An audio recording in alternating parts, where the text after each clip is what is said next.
Welcome to the SJ Child Show. This episode is sponsored by Water and Body Basics. Visit 3440 South, 5600 West, West Valley City, Utah. Mention SJ Childs today.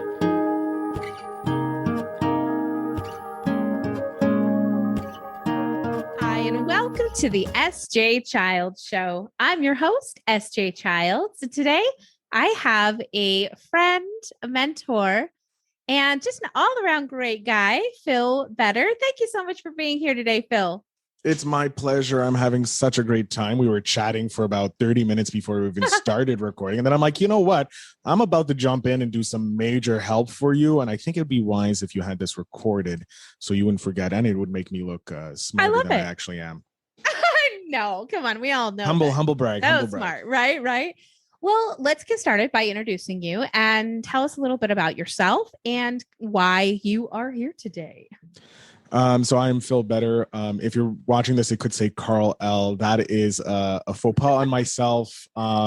Really not living up to the name of the podcast, Mogul, but I rent out my studio. My father, the assertive master himself, was recording a couple episodes of this podcast that we're producing right now. And I forgot to sign out of the Zoom account. It was a late night.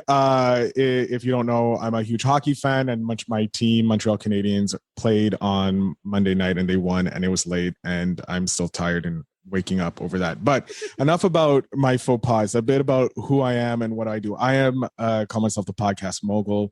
I run a boutique podcast production agency. I work with select clients to help grow their podcast, grow their network, grow their brand using podcasts. I have authors, I have business owners, I have entrepreneurs, I have team owners of sports teams and sports franchises as my clients. And I just love podcasting. Been in the world for 7 years. Wow. 6 years, sorry, not 7, 6. 2 years just learning about it and listening. And then 4 years ago, launched my first podcast, The Phil Better Show. After 6,000 downloads, close to 200 shows. Had a burnout in 2019. I'm giving you my whole history. I don't know why. And it's just like, I'm just going to do it. And then you can pick on what you want to talk about. And I haven't really shortened it down, but 2020 had a burnout due to like work, the 9 to 5 and life in general. Just like, look, we had going up to 2020, the last 4 years were kind of bad. And 2020 was just the tip of the iceberg. Like, it just was the straw that broke the camel's back. Had a burnout, took 2 months off my 9 to 5, and then came back after therapy. I was lucky enough to get therapy like right when my burnout happened. So it was weekly therapy sessions with an amazing therapist who I'm glad I know. I'm a big proponent of that for mental health, because without the therapy, I'd be, God knows where I'd be. I don't want to think about it. And then, so I changed. I was like, you know what? I know 9 to 5 isn't for me. I need to change it. So I started diving into the world of entrepreneurship, but then I realized I have no idea how to be an entrepreneur. Coming from a world of 9 to 5ers. My father was a 9 to 5er. My mom was a stay-at-home mom, and then she went to work 9 to 5. My sister, my aunts and uncles, none of them were entrepreneurs. Didn't have any entrepreneurs. Looking back, I did have entrepreneurs in my network, but I never thought of them as that because they were my friends, and they just started a business, and so it was a business owner, not an entrepreneur. So then I'm like, well, I know how to podcast, and I'm really good at podcasting. Let's just start a podcast interviewing entrepreneurs. So that's how we met, Sarah. You were a guest on Invest in Yourself, the Digital Entrepreneur Podcast, my second podcast. Going into season 3 right now as recording. Season 4 is in the process of finished recording. Season 5 is being planned out. It's crazy. It is. Less than a year ago, 7 months ago, if you will, like in November of 2020, I was planning this out, and then now I'm already like, oh, I'm planning out season 5. I'm like, I hadn't even recorded season 1 yet. So launched that, and then in March of 2020 launched my production agency with my first client, Lloyd Ross, and got him into top 9 in Australia all time in the how-to category, as well as now he's top 8 in New Zealand in the same category. So he's banging there, and he's in the top hundreds in a lot of other categories across the world, actually but his main focus is Australia because that's where he's from and that's where his base is. And then I'm working with an amazing entrepreneur, business owner, angel investor, Dom Einhorn in France with his startup, his unicorn incubator, startup incubator that helps accelerate startups in the tech industry, as well as doing his startup Super Cup, which is a huge media event, and his rugby team, Solar Rugby. I'm helping him build his production, get his team ready to be hosts as well as be guests on podcasts. So that's including his athletes, his members of the startup incubator, so people working at Unicorn, but also the startups inside the incubator, members of the team that's the project management team of the startup Super Cup, himself as well, getting him on podcasts. He's been on hundreds of podcasts, but building up so that he's able to add this to his list of projects and help build the brand around it as a marketing tool, because they're already dominating on Facebook and social media. So I'm doing that. Then I'm also working with a great organization down in Florida. Currently, we don't like each other because they're going for the Tampa Bay Lightnings. I'm going for my Canadians again. Hockey related sports thing, sports. It's strong here. So, but we're having a friendly, back and forth about it. But working with them, they just signed with a local MMA organization called Vigilant MMA. Very cool. We helped them with their first, not their first pay-per-view event, but it was our first pay-per-view, signed like literally like overnight. Like the owner, Eric, worked with them, like met them on because he missed his flight. Like that's how serendipitous this world is.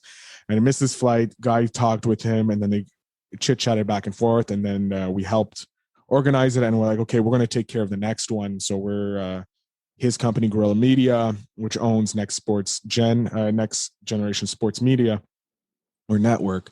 We're going to be handling all that, and as well taking care of the Al Keck Show, which is on the largest radio in Tampa.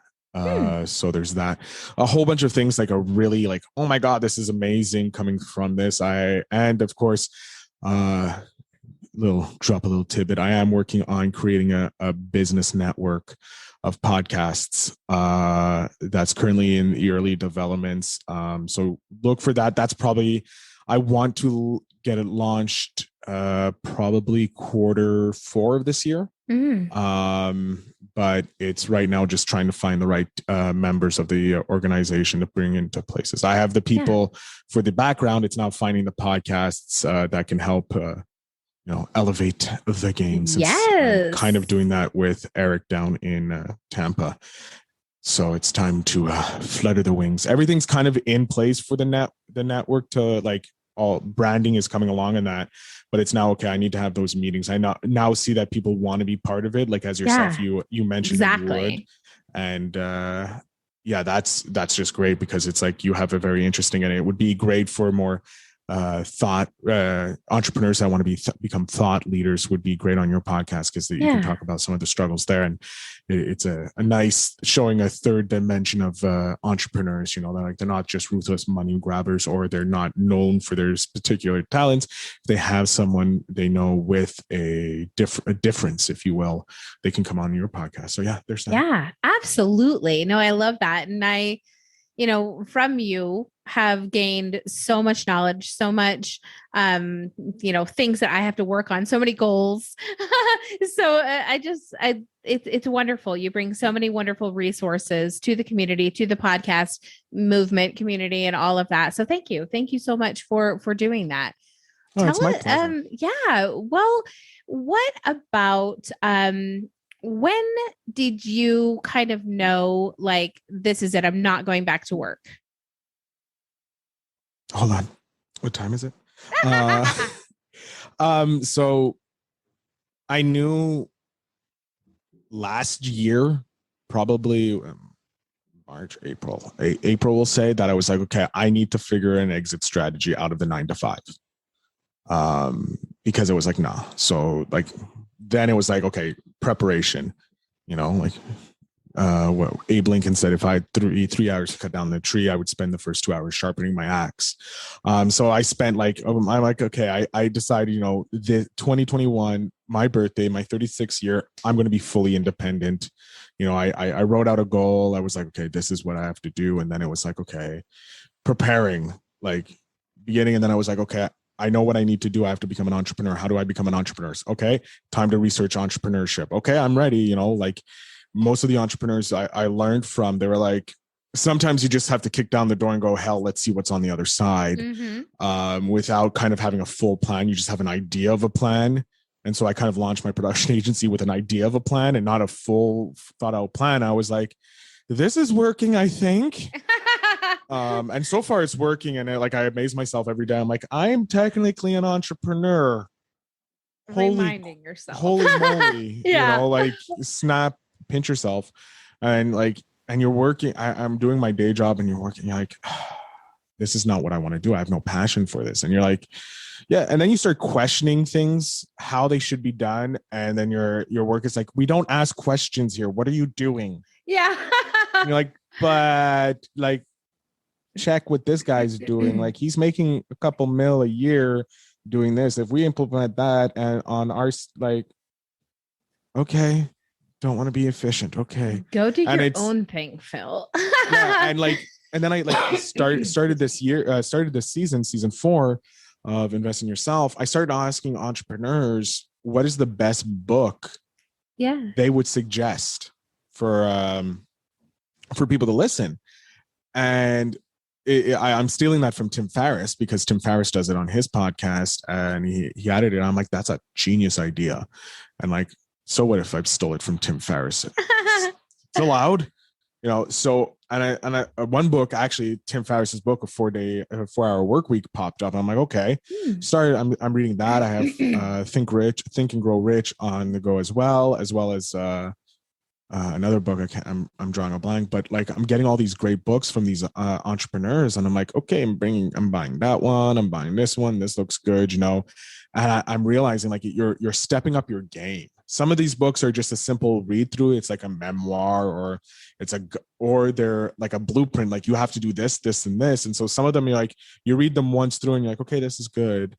And then another one you read it through because I have a habit. I have to finish a book before I start doing anything in the book. It's annoying. So I read the book and I'm like, okay, that's cool. And it's like, well, you need to do this. And I'm like, no, but I want to read. And then I turn the page and it's like, I completely forget what's on I had a task to do. So it's like, okay, I just read. And usually the second read through, it's like, okay, now I do this because I've already completed it. I already know what the next step is and all that. So it's like that instant gratification that I need from reading. So some books I read 2 or 3 times in a row before I was like, oh, that's what it means. Nice. But it's just because I'm slow. I think you're doing amazing things and I appreciate it. So I mean, our episode was really fun. And it was one of the very first ones that I had done personally, which, really allowed me to gain my experience and become the best hostess I can be. And great job. Thank you. I love it. I had no idea how much personal growth and how I was telling you earlier, how grown up I feel doing it, how it's made me feel like a grown up now. And I've been able to having a couple kids, running a business, being married. No, you're not grown up until you podcast a few. That's the new tagline, podcasting. You don't know what it's like. Yeah, exactly. You want to grow up? Do a podcast. No, there's something about facing yourself. There's something about facing yourself in the camera, really being authentic, making these connections with, we're in 2 different countries. On what day of the week could we meet at the time in the afternoon and have water together? Cheers. And be able to do this. I mean, it's such a fascinating way to communicate. And I wish I had known, don't we all wish we had known about this years ago, because I love being a storyteller. And so this is perfect virtual storytelling as well. Well, being an author, I would hope you wanted to be right, exactly. It would be very awkward if you just wrote and you're like, I don't like telling stories, but you have amazing book selling. No, bad stories. look at, so I've always wanted to be a writer, like write the next epic fantasy, J.R.R. Tolkien, or, you know, all these Peter Jordan, like all these amazing, like 24 like thick books, you know, like that's the authors like I aspire to, not like, you know, the textbooks that I used to think like, oh, that's, you know, Tony Robbins. I'm like, I don't want to be a Tony Robbins. I want people to, when they read, they imagine, they feel it. And I have a really hard time because I've been like telling myself I'm a perfectionist. So when I write, I'm like, oh, nope, that doesn't work. And like, I've because of when I was younger, I moved a lot. So I didn't really learn how to properly spell out words. Mm-hmm. So I'm like mildly like dyslexic, but not, it's really weird. If I focus enough, I can, but it's like, ugh. So like, yeah, who wants to put that much work into it? Yeah, I have to put work into it. And it's like, well, I have autocorrect now. Like, so exactly. And now like with the tools that podcasters have the ability to do, like I can record a full book, audio book, and then just have it translated into, and then okay, I can just remove that and like okay, yeah, there we go, that's good. Okay, and now my book's done, you know. So like something that used to take years for writers to do can now be done in like a day. Yeah, you know, but you have the research of understanding and like building the world and all that, and that's the part that like sometimes that's a lot of work. I don't think I want to do it. You know?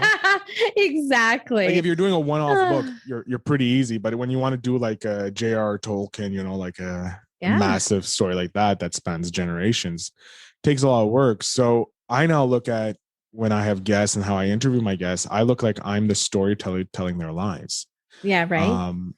Because I always love creating characters when I was young and coming up with this like I have a crazy imagination, which is really weird because, you know, I'm a business person. I'm you have to be creative to be there. Yeah, like, but I have like I love film, so I see everything as a character in a TV movie or a show, and like how will I enjoy watching, like, will I watch this character on TV? How can I make this person compelling for a TV character? So I would look at like, I would start creating stories and like creating the brand. And like, now I'm like, I can create brands now, you know, like this is something I can do because I've branded myself. I've created 2 brands, the Feel Better brand, but also the Invest in Yourself brand. And I'm helping grow another brand. And I'm planning on helping, like I'm doing my father, the Assertive Master, because without my dad's course, quote unquote, it's called being a son. He taught me how to be assertive and like how to have these conversations. Like some of the people I'm sitting down with, like I come from humble beginnings. I'm not rich by any means of the imagination, and I don't come from a wealthy family. We're middle class, maybe sometimes upper middle class, but my father would be dealing with these millionaires and multimillionaires and, you know, like close to billionaires in his job as a financial security advisor. And he would be cool as a cucumber. Whereas whenever you say like, oh yeah, I'm meeting with like, you know, this person, everybody's like, oh my God, he's so rich. Like, how do you deal with it? Because we can't understand the perception. But my dad's like, it's a human, right? But he also knows how to command the room so he can get that sale, and, you know, be in a room full of these CEOs that are used to getting his way, and they're like, who is this? The OG. I get it now. See? Yes. He is the OG. I don't lie. Like when I say he's the OG, like my dad is my number one hero. He's the number one like icon in my life. Like I love my dad 100%. I've always had, like, younger, I may have hated him, but like it's a young buck, you know, going against the leader of the pack now, you know, like I didn't have my own pack, and I'm like, I need to prove myself. And now I'm on my own, trying to build my own pack, and I'm doing it. Yeah. You know, finding my own family and building my own family, building my own pack. And then my dad looks on me proud now that with what I'm doing and that. So now I'm like, oh my God, he's proud of me. I'm doing it. You know, like I was looking for that when I was younger, but I needed to prove myself. I wasn't living in your shadow. So yeah, weird tangent, but that's my life. So like I'm helping him, like, because he taught me how to be assertive. Like I know when I'm talking with someone like yourself, you're a published author. Heck, I haven't even published a book, and you're a published author. You know, you've had these great connections. Like you said, you worked for an NBA team before. That's insane. Like I'm like, holy shit, who am I? I no. The biggest thing I did was I got quoted in, you know, the local newspaper up in Nunavut for being a mad scientist. Like that's like, but if I spin the whole story as a brand, Yeah. I go, I've traveled across Canada, some of the farthest reaches of Canada to, help educate people. I've been able to connect with, entrepreneurs ranging from, just the small time mom and pop, solopreneurs up to the angel investors, people that own sports franchises, to an everyday person. That's that's freaking impressive. We're gonna have to edit that out. It's okay. We have to, you're like, that's freaking impressive. Yeah. And then my dad's like, yeah, that is. I'm like, well, I've been to Nunavut, so that's a far reach of Canada. Like anybody asks, like I have proof, and I've been in the news. I have a client that owns a sports team. It's an amateur sports team, but it's still a sports team. There's no lying there. I don't lie. I just use the truth and the words to make it. So I look at my dad, whose life has been an amazing thing. Like assertiveness is his story. Like he started in back in the time where both English and French I'm from Montreal, Canada, and it's in Quebec, which is the only French province in Canada. We're a bilingual country, but French is the primary language. So my father's first name is English and his last name's French. But back in the days in public school, he couldn't go to a public school, French public school, because his first name is English. Oh my goodness. Wait. He couldn't go to an English public school because his last name was French. So he had to go to a private school, a private English school run by the brothers, right? So we all know the history of the Catholic Church. Nothing bad happened. My dad is a custo guy. You don't mess with my dad. Just say that. Picture me about maybe 1.5 sizes bigger. He's a big guy. You don't mess with him. When he was my age, now he's a frail old man. I'm kidding. No. He still commands respect. And so like he lived in this neighborhood. His parents were like, mother worked at home, dad worked different jobs out in the out east in the oil well, not on the oil wells, but the oil drums, cleaning them and boiler maker and stuff like that. He was a true blue collar man, and he wanted better for his kids, and he did. And all my aunts and uncles are doing amazing. And so my dad did that, but he also then worked and helped set up one of the first national children's line in Canada, right? And then he helped organize another youth initiative. Then he worked for Scouts Canada and like helped grow their thing. But he also taught at a maximum security security center for boys, and had a 58 special pulled on him. Whoa. Yeah. No, not a lot of people have a gun pulled on them. I've met only two people so far in my life: my dad and a former client. Actually, not a former client, a current employee of one of my current clients. And we were just discussing, and I was like, what the hell? So like, that's all it is. And both had vastly different reactions. My father, what do you need? Where do you want to go? And exit. He's like, here's a stool and there's the wall. Good luck. Thank you very much. Don't shoot me. I have a wife and kids. Versus the other one who just screamed. Yeah. And screamed. And then the guy just buggered off. But like, that's just part of my dad's, like, my dad has told me things that I'm not allowed to repeat that has happened to him while he was setting up some of these things, and it was like, oh shit. Like even I would be like, I think I'm tough. And I'm like, no, legs gone. But also my dad has been rookie of the year, or he won an award for being like one of the top rookies for being a financial security advisor, and that's huge. Like for Sun Life, a huge organization selling like life insurance, but not really life insurance. I don't know. They're spies. They are. Yeah, he's just a spy. Like all the shows, the kids. I work for the CIA. My parents are insurance salesmen. My dad's a secret agent. No, I've been to his office, so I know for a fact, and I know his work colleagues. They're not in any way, shape, or form. Because, dads that when this is the thing I love about TV shows that says, "Oh, my dad works for the government. He's only an analyst." Nah, dad's walking in like. He's ex-military because he's got the rip. He's got the shirt like either pressed or it's open, wife beater on. You can tell that there's a six-pack there. He's got like these weird bruises every once in a while. You're like, your dad's not an analyst. That is not an analyst. That's hilarious. Point to his father. My dad, overweight, gray hair, looks like he's about to have a cardiac arrest from standing up. That's an analyst. Like that ain't that's an action man. Yeah. So. Oh, that's funny.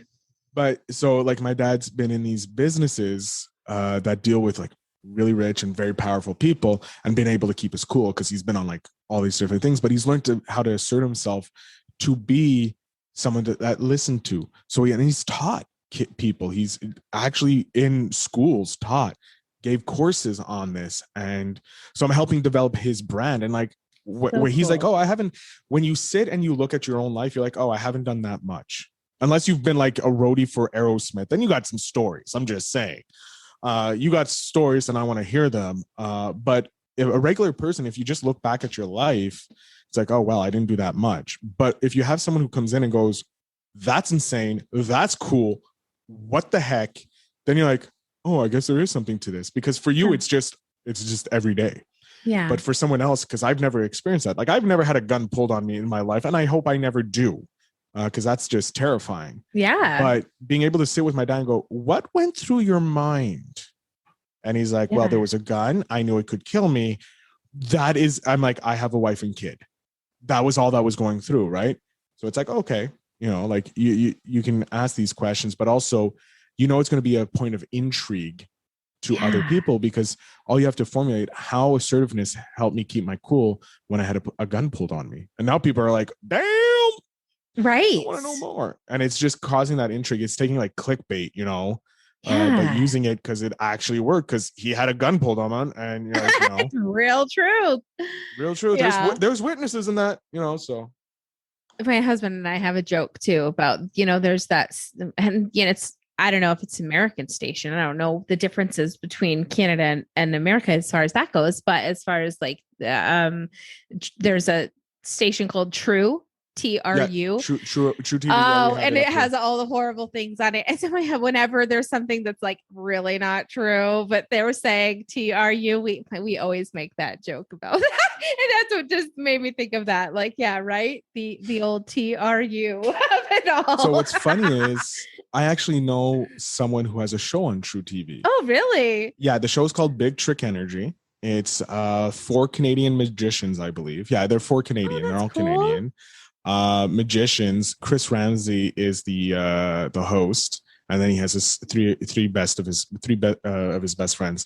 I kind of know Ramsey's. I've met him once, but I know him through another buddy of mine that a great friend, a crazy hypnotist mentalist that is doing wonders. He does the university circuit in the States, usually named Spidey.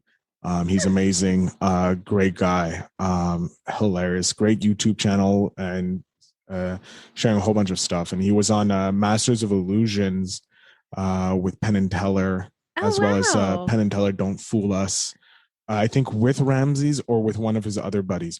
Like, it's really weird the people I've met in my life, because, and this is what made me more and more believe in the power of manifestation.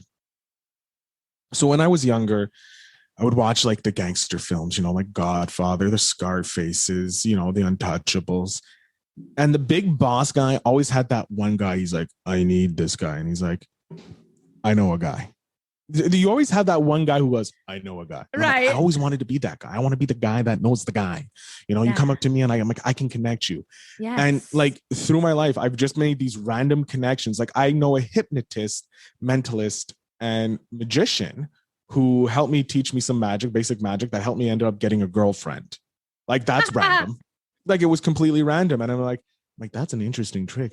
I like the technique and all that. I'm like, okay, I know how to do it basically, and I can jump back into it. It's just the presentation. So I'm like, well, that's amazing. But it also built my confidence, in meeting women. Because like if you can land a girlfriend from doing a magic trick, you can do anything. Like it's like hats off to you. And she was gorgeous and she's amazing and she's having a wonderful life without me, and that's fine. I'm not bitter at all. No, I'm not. She's wonderful. She has a beautiful family and I'm super happy. And funny enough, our dads used to work together, so it's even more awkward. Oh, right. It's not at all. It was great. Like she was gorgeous, and the relationship ended because we weren't the right mix, but right connection, but love her to death and wish nothing of support on her and her family, because who needs hate Hate is Yeah. holding a burning coal in your hand. Screw that. I send love to all my exes, regardless of how we broke up, whether it was mutual or not. I try and end it mutual, but never happens like that sometimes. Yeah. Anyways, so I don't know. Yeah. So I have him help me there. I'm meeting, like, I have my buddy Ryan Sommer, who started a webcomic that now just sold part of the business or merged with another corporation. And I known him when it was just started the business. And I'm like, oh my God, that's like, I'm looking back, I'm like, damn. So like, I know, plus he has his own animation studio. So it's like, whenever I want to go into animation, I can go to him. Like, I'm going to support my homie, right? Yeah. We got to. And so I'm like, holy shit, I know someone with animation. The reason it popped into my head was, I was chatting in a Facebook group with someone, and someone said, oh, I really would want to do an animation. I'm like, oh, I know a guy. And I'm like, holy shit, I'm that dude. I'm the Noah guy. I'm the Noah guy, dude. I love to be that too. And then now I look at it, I'm like, I know founders of companies. I have two entrepreneurs in my network that are disrupting the music industry. And I know so many musicians. So it's like, well, what the heck am a G there? Double hockey sticks going on there, Yeah. Canadian confusion, a duck, maple syrup everywhere. And it's like, wow, I'm starting to build that network and be that. Like, when I was younger, I wanted to be that, and it just took some time to manifest. And that's why it's like manifestation. It can take some time if you don't work on it. And then even now I'm like, you know what? I've always wanted to own a sports team. And I would tell my friends years ago, like, if I could buy the Habs, or if I could buy this team, And now I have direct connection with someone that has bought a team. So it's like, well, if he's done it, I can do it, Okay, exactly. Now I need to know how much it's going to cost me. And then I can find some, amateur team, buy them and help build them up, and then be like, yeah, I own a team, Follow. And exactly. He'd be more than happy to like guide me, because I'd be like, okay, he did this, I'll do this, and boom, it's done, And so that's amazing. And like, I have a millionaire friend out in Australia that we chit chat, that I am looking forward to going visiting, because I want to see Ozzy. And he's like, yo, I want to help. He's like actively trying to help me build more wealth. And he's like, I want you to be money. And so it's like great seeing him want to invest in me. So one of the books Lloyd talks about is Rich Dad, Poor Dad, which is an amazing book, which I need to reread it. I read it years ago, and I'm like, during the housing boom, right? I'm like, I'm going to go into a housing boom. I have no money. I can't go into the housing boom. I'm going to walk away now, thinking, oh, this is the get rich quick scheme. And it's like, not such thing. So I'm going to reread that. But I'm like, wow, this is true. Like, I always wish I had a rich dad, or I always like, I manifested this. And then I'm like, my client in France, Dom, I'm like, he's like my rich dad, because he's going to show me the techniques, how to build companies that create the infrastructure so that you can build on top of. Yes. And then I have Lloyd, who's like my rich brother or cousin or uncle, if you will. He's not that much older than me, and we're still trying to figure out if he's my rich brother or my rich uncle. Or cousin, and like, he's cool with it and joked about that, but he's like teaching me like more basic stuff that would help me automate, and just like, okay, this is how you just make, which I can then take and teach other people, which just creates like this great infrastructure. So it's networking is like this powerful drug or powerful tool, if you will. And podcasting is that on steroids, because it's like, funny enough, I was like, you know what? I have to start using my LinkedIn connection, because I have a lot of people on LinkedIn, like a lot of business people in LinkedIn. And I'm like, I'm kind of terrified to start spamming them, because you start adding people on like Facebook, and you get spammed with, oh, you should do my course, or you should join my thing. And I'm like, oh. And LinkedIn is kind of getting like that. And I'm like, I don't want to be that spammy person. I want 100% open rate, but I just also want to make those connections with people. So I sent out 3 messages today, just like, okay, I'm going to do this. You have to psych yourself up. Like, getting someone on a podcast is super easy for me, but like having a conversation about, hey, do you want to have your own podcast? Like, that's nerve-wracking of all hell, but I'll jump out of a plane.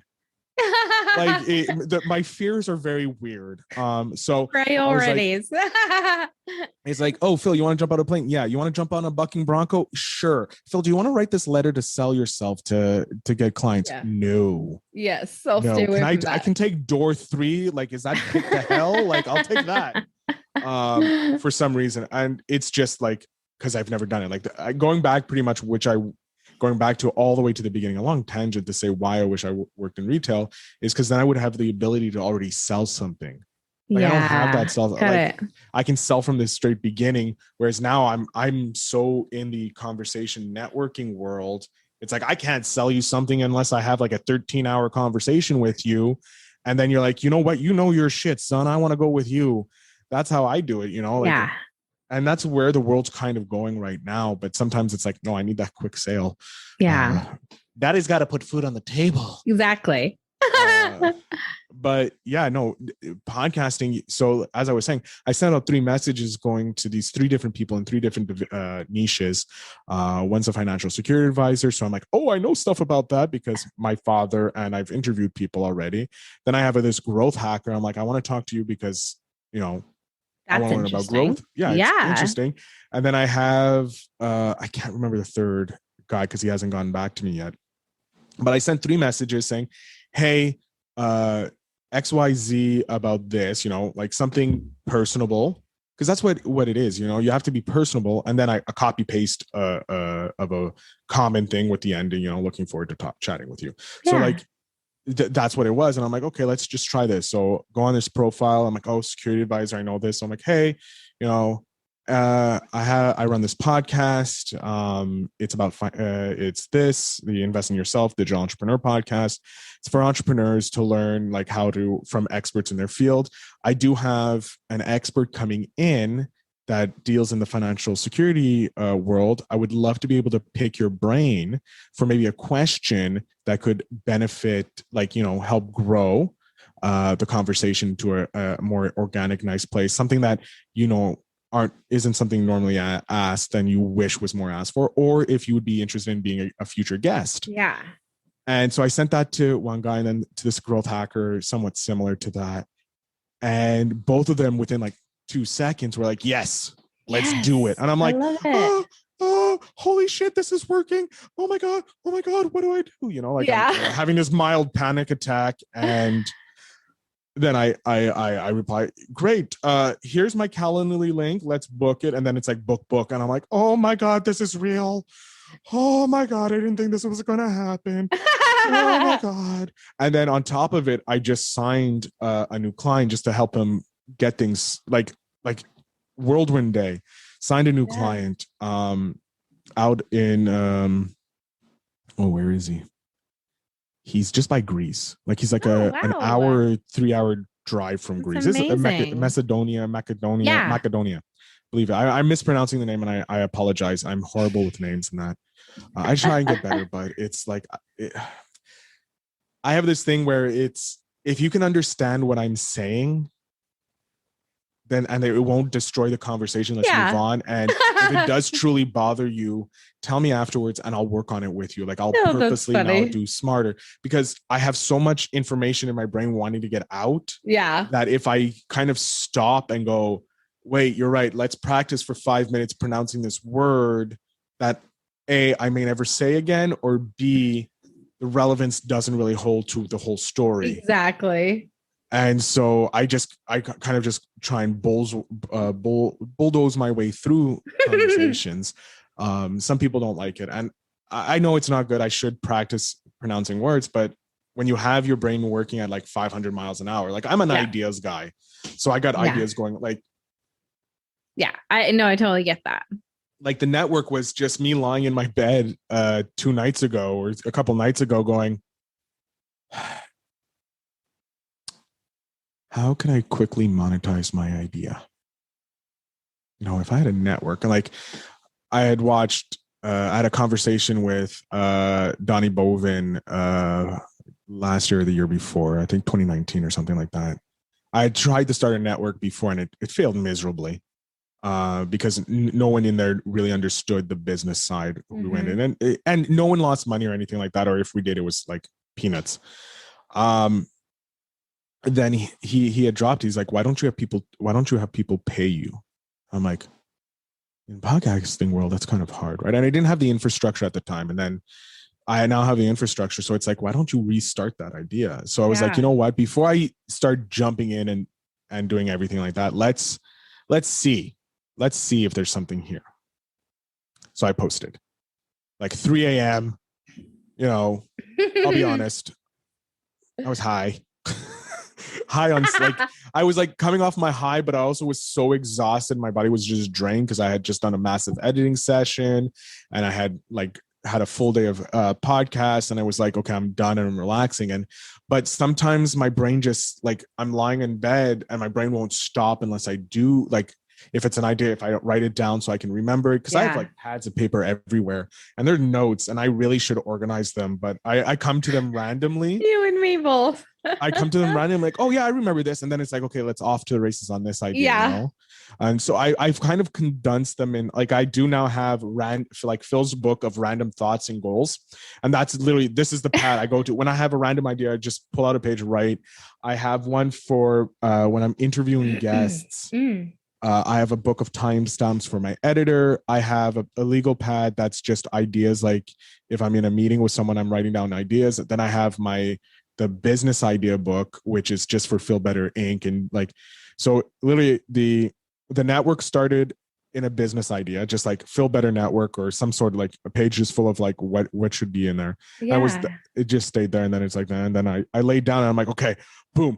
And I was just like, I could write this post out, or I could just like and refine it later and come back to it another day, or I could be like, let's just friggin' test it. So I jumped on, went into one of the first groups I saw, posted the thing, boom, and I was like, all right, time to go to bed. We'll look at it in the morning. Forget about it. If it doesn't work, it's just another post on the internet, and who cares? And then it blew up. Yeah. More than I expected. A lot of people were interested. I started putting my link in, and it started like going great. And I had the first meeting today with one of the guys, a huge podcaster. So I know there's interest in it, and I'm looking forward to it because this is going to be a potential win for everybody in it. The first probably year or two will be a little lean, if you will. Yeah. Because it's like, okay. Got to build things up. Yeah, got to build things up. But I have the strategic partners in place now that I think can benefit everybody involved to take it to the next level. So that's something I'm really excited about and moving forward for the network. But it's just like I've now come to the conclusion, because I'm such an impulse-driven person as well, that I need to, when I'm starting getting the impulse to do something, I just have to do it. I need to stop what I'm doing and just go and do it, because if I try and go, no, I'll do it later, the impulse is gone and it's never coming back. Yeah. So sometimes it's like, okay, I'm going to edit podcast episodes, and it's like, boom. And I'm just like editing. I don't know why, but I'm editing podcasts, and I'll do as many as I can and enjoy it as I can. And maybe have like TV playing on in the background or YouTube on my computer and Or it's like, okay, Phil, you're writing. It's like, okay, I'm writing. Or it's like, okay, Phil, you're reading. Like I could be in the middle of editing and it's like, I want to read now. And it's like, okay, save. And I'm just off reading because I need to do it. My body's like, this is what we need. Or you need to sit and watch 2 hours of a movie because you just need to cleanse your brain of activity or something. And so it's like that. And I'm learning less and less to use my phone. I'm calendarizing my whole life. I had an interview with another entrepreneur. I cannot remember his name, but I took the notes. He's like, if it doesn't go into my calendar, I live by my calendar. Like everything goes into my calendar. I'm like, I have to start doing that. So I have my Google Calendar. It's on my phone. It's on my computer. I know exactly, like this meeting popped up and I'm like, I haven't got the Zoom link, right? But you had sent it to me yesterday, but because yesterday was a complete shit show. And I woke up, like I ended up going to bed at like 4 a.m. The sun's rising. Oh, sorry, closer to 5 probably. The sun's rising. And I'm like, I should really go to bed. So like I mosey off to bed, like do my teeth, go into bed, crawl into bed, pass out. My alarms go off at 7 o'clock in the morning. Oh, great. Yeah. So at 7 o'clock in the morning, my alarms are going off, right? Like 7 o'clock, snooze, 7:15, snooze, 7:30, get out of bed, turn off that one, walk over to the other one, turn off that one. I'm like 9 o'clock. Right. Change it to 9 o'clock, crawl back into bed, pass out, wake up at 9 o'clock. And then it was like, okay, what do I feel like doing? It's like, okay, let's do this. Let's like warm up, because I'm still half awake. And then it's like, no, you have a meeting in like 20 minutes that you have to get ready for. So it's like, all right, shirt on, splash water on the face, do the bath, the airport shower to look somewhat awake. And then I did the interview, not the interview, but the meeting with the potential network member. And it was just fascinating to talk with him because he's at a different level of success than I am. Yeah. Like his success in one way is less than one of my successes, but also he has a major on another success that he has, but we're equal because we have different knowledge base, you know, like I use, it's great. Like he's an author turned podcaster, whereas I'm a podcaster turned author, and course creator and stuff like that. Yeah. But because of his author's royalties, he was able to invest and speed up, whereas mine is all organic. Yeah. And then I look at so it took me about 3 years to get to 5,000 downloads on my first podcast. Yeah. I feel like I'm monopolizing this conversation. It's just like, well, the Phil did this, and I'm getting self-conscious. It's about I'm like, you. I know. I'm goofball. not you. So this is the thing. As a podcaster, so as a podcast host, when I do interviews, it's all about my guests. Yeah. I get that. And and it's been a while since I've been on a podcast where it's more of a Joe Rogan freestyle versus an interview-based podcast. Yeah. So I'm over here trying to be like, I'm in my head, I'm like, because I'm in my studio, so I'm in podcaster mode. So for me, podcaster mode is you're a host. You don't talk. You ask one question and pray to God that your guest just continues to talk forever. You know, and then you never have to do work again. Oh, that's funny. That's the podcaster dream when you have a guest like me. I'm the perfect guest. You are. You ask me a question and I'll go off on tangents about 20 minutes, maybe answer the question. Like I don't know what the question was anymore, why I'm talking, but go all this, and then you're like, I just asked him how his day was. Then he went off talking about, you know, the stars and the moons and how Seal is actually the king of the universe or something. I don't know. But all to say is podcasting. I love podcasting. I've helped dozens of podcasters for free because it's like people paying me to do set up a podcast. The least I can do is, you know, help like an author who's just starting out or someone who's looking for do it as a hobby, how they can help build it. And, you know, like I've helped Eargasm organization, my buddy Ryan, his podcast where he has on his Friday night show, it's you can do comedy in your without your pants. So it's like, so they're like comedians Zoom, come on. perfect. Yeah, through Zoom. So it's like great. You don't worry about anything. Like you can talk about anything. It's like free. Like obviously racist stuff and stuff. Like they're all rules, but like it's generally like no holds bar. Like you're doing that at a comedy club because he used to work at a comedy club. So he's like he took it on there did a podcast, and they have some other topics, and it's really great. And I helped him get his first sponsor, and I was like, holy shit. Amazing. And then I got my first sponsor. Coincidentally, same with my client. I put a clause in the contract that you have to sponsor. Like, yeah. And he was like, sure. And then he sends me a lot of merchandise. And I'm like, snizzit. You know, like this is amazing. Hats, masks, stickers, pens, keychains. I got a jersey. I got a sweater. I have an umbrella. I got an umbrella. Like, oh my God. Wow. Mm-hmm. Yeah. So all this amazing stuff.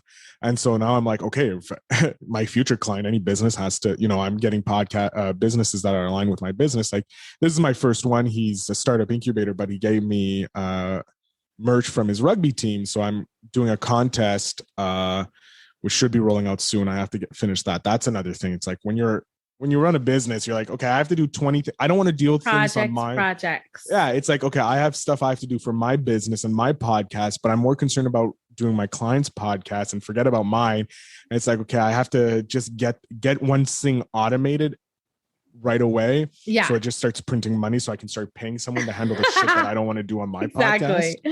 Because for me, it's producing podcasts. Like I'll listen to a client's podcast any day of the week. I love listening to clients' podcasts because I'm learning. Yeah. When I listen to my podcast, I'm hearing all the mistakes I made. It's hard. Yeah.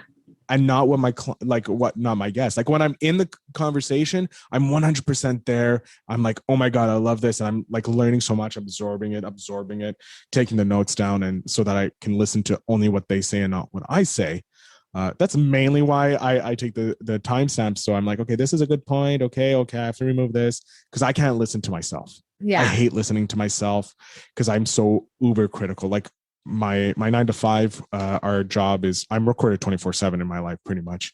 I get recorded and they have to listen for like, quality assurance purposes. Like they do literally when you call a call center, because I work in a call center, that's why my voice is so perfect for radio and podcasting, is because I had to practice my voice so that people can understand me over telephone, and telephones have shitty connections. Yes. So you learn how to enunciate, how to take your time, even though it sounds like I'm like going 100 miles an hour, you can clearly know that I'm not stumbling over my words because I feel like I'm on the phone. Yeah, right. And also you learn to put your bass at the certain level that it works on every phone. Because this is not what I sound like day to day. Like this is my radio voice. Normally it's like, oh my God. People like, Phil, are you on sugar? Can someone get him Ritalin? Someone get him a trank or something. But so I would have to sit in these meetings listening to my things like, for sales, or like you could have done this better, or like we need to analyze this call just because we have to analyze a call because it's part of our coaching. I'm like, so we're literally just doing this to waste time because there's nothing wrong with it. Yes. I'm like, this could have been an email. Yeah, right. So I'm used to like hearing my voice. I already hated it, just like shivers down my spine.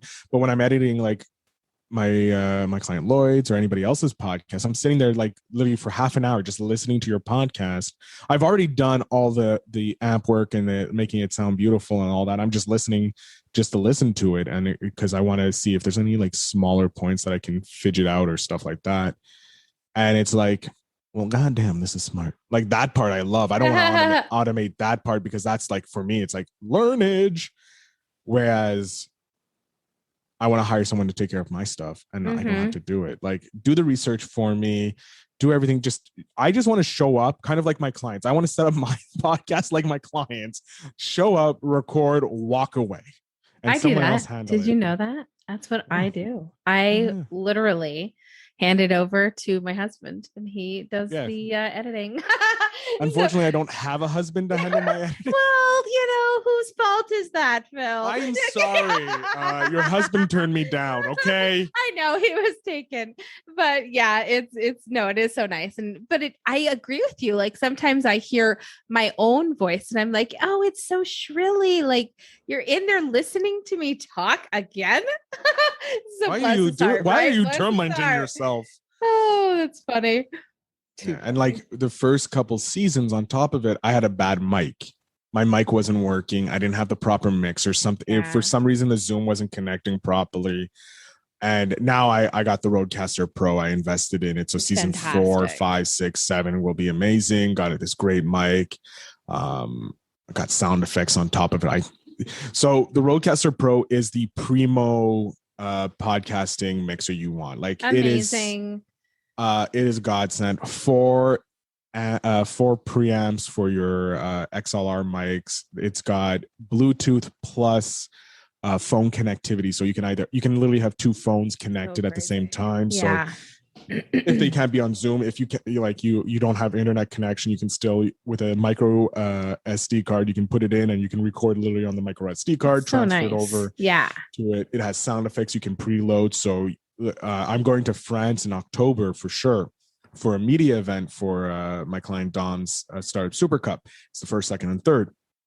I bought this specifically for that, so I can bring, just get 2 handheld microphones, click them on, get my SD card. I can intro my outro music, so I can pretty much do the whole episode live, have it, upload it, because then I don't need to worry about like adding any sound effects or anything like that because it's done. And then just like, upload it onto the internet because I barely do any editing pretty much. It's just like, mess ups, that's why I would do edits. But like one of the benefits of doing it at the Super Cup, it could be this is raw, raw audio. Like there's no changes, no editing done. Yeah. It's like as we go. So looking forward to that. And you don't need a computer. So it's like just that and the micro SD and the microphone. So it's like less travel stuff. So it's fantastical. I love it. I'm so happy I have it now because my audio has gone from, meh to like echoey. Oh, it's sometimes so to clear. Like now I am a radio god, if you will. You are. I would say so. I would definitely say so. Yeah. Well, I am so happy that we were able to connect today. And I mean, I don't even know how to wrap it up, but we're going to wrap it up. This is how we're going to wrap it up. This is what I you tell me. I was supposed to help you promote your podcast. So I'm going to give you 30 seconds with, it's not going to be 30 seconds, but it's going to be pretend 30 seconds with Feel Better. If you are a podcaster, this is what you need to do. One, I'm going to give you a great way to promote your podcast. I'm going to give you one way to promote yourself as a guest on a podcast, and also how to promote yourself as a host on a podcast. Okay. So first thing you're going to do as a guest, because I'm guesting here, is you always leave the audience that you're leaving with one way to get in contact with you. You don't give them 25 different ways to get in contact with you, because people, A, are lazy. Two, they're usually listening to podcasts when they're doing something else. Yeah. So if you're like, oh, I'm going to give you my Twitter, my Facebook, my Instagram, they're going to be like, no. They may, but the 90% of them won't be. So always give just one area. I like that. So this is what I do. I'm like, if you want to find out more about what I do and listen to my beautiful docile tones, you can follow me on Instagram. It's at podcaster Phil Better. Or you just search Phil Better. You'll either find my company or me. I'm the only Phil Better on Instagram at the current moment, which I'm very thankful of. Yeah. But podcaster Phil Better, follow me there. DM me there if you want to chat. I believe I have links to a free 30-minute consult. If not, DM me. I will send you the link. I have no problem. That's my promise to you. So what I did there, that was two ways. I did two ways. One, I can grow my social media following that way. So if you're going as your guest for your podcast, you're talking about your podcast, you would give your social media for your podcast. Okay. Yep. Or if you're going to, as a branded for you as an author, you would give your personal social media. You choose one. I like Instagram because it's beautiful pictures, and pictures say 1,000 words, but I also do a lot of Instagram lives there. So there's stuff there. I have my Facebook and all that, but if you get to me on Instagram, you can find my other stuff. Yeah. Now, what this does is I've just also added an incentive for people to go to my Instagram, because now they can get a free 30-minute consult with me about their podcast. Now, this is how I relay it into, I should have been doing this the whole episode, but I didn't. Now, this is what I'm going to teach you, how to monetize your podcast even better. Now, you have a great podcast. You have entrepreneurs, you have authors, you have people with disabilities. They come on, they're amazing. You should be contacting organizations or businesses that are adjacent to aligned vision, with your business. So let's say, this is going to sound stupid. If you have a podcast for deaf people, you would go to a hearing aid company. Yeah. Because they would be beneficial, because your audience is MASH, But for you have this, autism, different things. So you could go to different organizations that are aligned with it, and that either, so let's say wheelchairs, some people have wheelchairs. Sure. Hey, why not go to a wheelchair company? Or even, maybe there's the padding for wheelchairs. Like there's wheelchair accessible accessories that you can contact and go, hey, I have a podcast. This is the thing. The thing is, when you go to these people to ask for sponsorship, you have to show an ROI to them. They don't give a crap about the reason why you podcast. If they're a business person, they're looking for, if I give you $10, can you make that into $20? Yeah. Is there a valuable resource? So you go, look, how about we work off something simple? You start as a sponsor. If you have a promo code, if you're already having a sale for 15% off, why not just give me a promo code, the SJ Child promo code, so you get my audience gets 15% off. At least there's that benefit. You get traffic, and you can see if it's relevant to, to you. And so you're right there. You're already saying, look, I'm giving you free access to my audience. All I'm asking for is, you take this special, you're already sale, and you're just making it special for me. And most businesses, it's a 20-second fix in my back end. Sure, no problem. Yeah. So right there, you go, okay, this is what it entails. You say you sponsor it, you give them, you have them give you the readout about it and what they want you to say, and then boom, and you do that, and then boom. Whether or not you make money or not, because they may not be like, I don't trust that you can convert some. They see that you convert one or two, and they're like, okay, that's good. Let's continue this relationship. Okay, cool. And then they see that you start converting more and more and more. And then eventually they're like, all right, we want to sponsor a whole thing. Or they'll say, okay, how much, they'll say, okay, now you can go, look, I've sent you back X amount. What about monetizing this? And if they're a good company, they'll say yes. If they're a bad company, they'll say no. And you go, okay, thank you, goodbye. And then you go to your competitor. And you go, hey, this is what I did for SOJ over there. This is what I can do for you. And this is what it costs. And you come up with something that you're comfortable with. And then boom, you've just monetized your podcast in a thing that's relevant to your audience. And it's not like, Manscaped, where you're talking like, I'm pretty sure Manscaped, you would be like, why are we having Manscaped? No, now you're doing, wheelchair accessibles, and it's relevant to your audience because everybody knows someone with a wheelchair. So that way you're also showing other companies, and you can do your research on, like, there's articles out there of how businesses can generate revenue and how much ad spending is being done in the podcasting world. And like, just hearing the name, Manscaped or Harry's or, loot boxes or stuff like that. Like, these are crate boxes. I mean, these are all ways because they started on podcasting, Yeah. So you can do that. That is the fastest way to get your sponsor. Because once you have one sponsor, you can go, look, someone's sponsoring me. And then you go to someone else and you're another person, you go, it's going to cost you $200. And they'll be like, they're already paying you $200. They're already a big business. You don't have to say what they're paying you. You don't. No, that makes so much sense. Like, look, when I worked 9 to 5. They didn't want us discussing our salary with each other. I'm not going to discuss what business relationships I have with different businesses. Yeah. That's simply all it is, and you start at a number you're comfortable, and then you grow with it. Like I always say, every month, double it. And then triple it if you want. Wow. Your choice, until you come to a point where the market will tell you no. Or the market will tell you, oh, hell yes. Yeah, right. So that's how so if you want, like, that's just a simple idea. And I can help you with create the template and all that.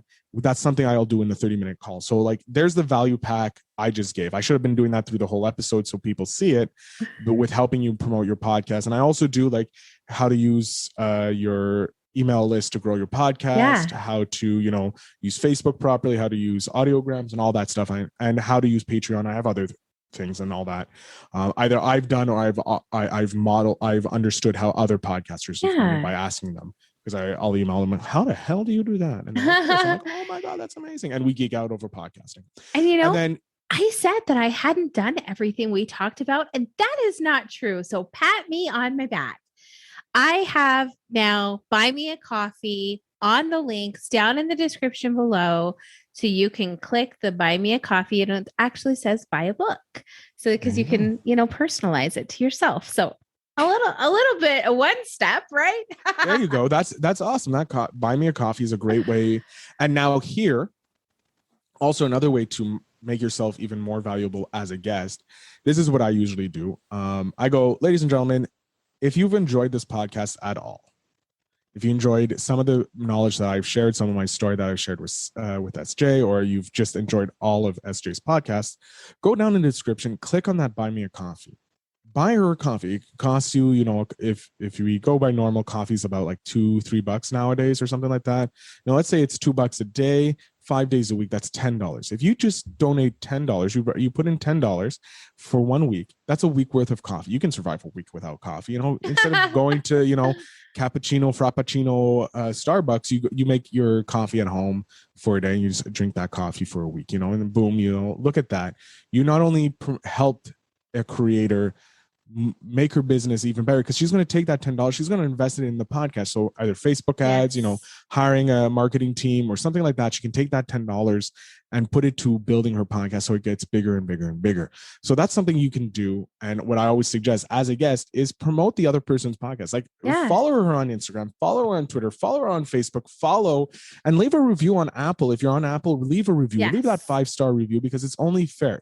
If you enjoyed, I'm going to do it right now. As soon as we're done here, SJ is going to send me the link to Apple. I'm going to leave a 5-star review, because that's what my value is. I love it. And so, I'll do the same, of course. There you go. If I haven't already. You probably have. You're amazing like that. But here as a host, this is something I learned from an amazing podcaster, Richard Kaufman, who runs this amazing veteran podcast about entrepreneurship and that. He's amazing. He always asks his guests at the end of the episode to like and rate his podcast. Oh, I like that. So he's asking at the end. Sometimes he asks on air. I personally don't like asking on air because it's kind of like putting a little pressure on the person. But I'm someone like, pressure, let's go, jump out of the plane. But it's like you're sitting there after the interview. I usually have like the 5-minute cool down part, or we're still chatting because we're still on the high. And I'm like, hey, if you want, I would love for you to be able to leave a review of the podcast. You know, you can even say you're a guest and you had a great time. Looking forward to the episode dropping, whatever you want. And it works. Yeah, it works. And they're inclined to, because they want to see your success, because you have to remember, they're not just as narcissistic as you are, because they want to see they want their episode. They want their name out there. Yes, absolutely. No, and I love that too. I love that it's symbiotic, right? It's very, we have each other. We have to work with each other and have each other's backs for sure. That's all it is. Podcasting is a community of love. Love it. And sir, where could we go and find you then? It sounds like your Instagram. Are you going to give us that again? Yes. So the Instagram is at podcaster Phil Better. If you want to look for the podcast, the one that talks about entrepreneurship, it's investinyourselfpod.com. So the best place to go. Fantastic. And of course, I'll have all those links down in the description. So please go check out Phil Better's show. Go check out our episode together on his show. And yeah, just learn more about how to become a better podcaster. And hopefully you got some great value out of the show today. Thank you so much for listening and watching. And thank you so much, Phil, for being here and meeting up with me and letting me carve a little time out of your afternoon. It was my pleasure. This is like, I miss having long conversations about podcasting with people. I do wish the audience was able to hear our preamble, but I think that being left into the nether regions of never being recorded is fine. But yeah, I love this, and thank you. I can't wait to be a guest again. Yeah, thank you. I had a surprise I wanted to tell you. Okay, God dang it. We're getting our surprise. Forgetting our surprise, the last little tidbit. This is how you tease at the end. Phil it takes 20 hours to tell a story. I just connected. So you recently, I believe, will be interviewing or have interviewed Sam Mitchell. Yeah, I have. So recently, I was contacted by a teacher in England who works at a school for kids with autism, who runs a podcast that speaks to with famous sports people, sportsmen and women. And they've had some they've had some famous people on. And I recently met, and he was like, how do we grow? We have a good core group. How do we grow it? So I gave him some ideas, but also because I know Sam from interviewing him on my show, I connected them together because that's what you have to do. And like, they hit it off. I put him in contact with Gina, his mother, who's an amazing woman. Absolutely. And so what I'm going to do is I'm going to put you in contact with them, either to have them on your show to talk about their show so they get access to that. I don't know if I can get you to be a guest on their show. Because I'm not a sports person. Sure. But having them on your show would be awesome, because you can show how amazing, like it's him and 2 of his students with autism on the show, and it helps them build confidence and communication skills. So I'm going to talk with him about that. And that's what I like doing. It is my favorite thing. I was in a networking group once, and the question was, when's the best time to network? And for me, I realized after that conversation, it's a lifestyle for me. I do it every day. I do it at the grocery store. I do it with my neighbors. I'm lucky enough to do it with Phil here all the way in Canada. So thank you so much, Phil. The roots are growing for you here. Exactly. I love it. I'm going to get a tour bus and just come and tour the SJ Childs tour. I love it. I'm looking forward to 2021. Oh, wait, no, we're already in 2021, right? 2023. Give me a year. Yeah, there you go. 2023. Schools. Thank you so much for your time today. And thank you everyone who is watching, like I said again, and come and visit us at both of our shows, the Invest in Yourself and Feel Better, and also the SJ Child Show. We'll talk to you soon.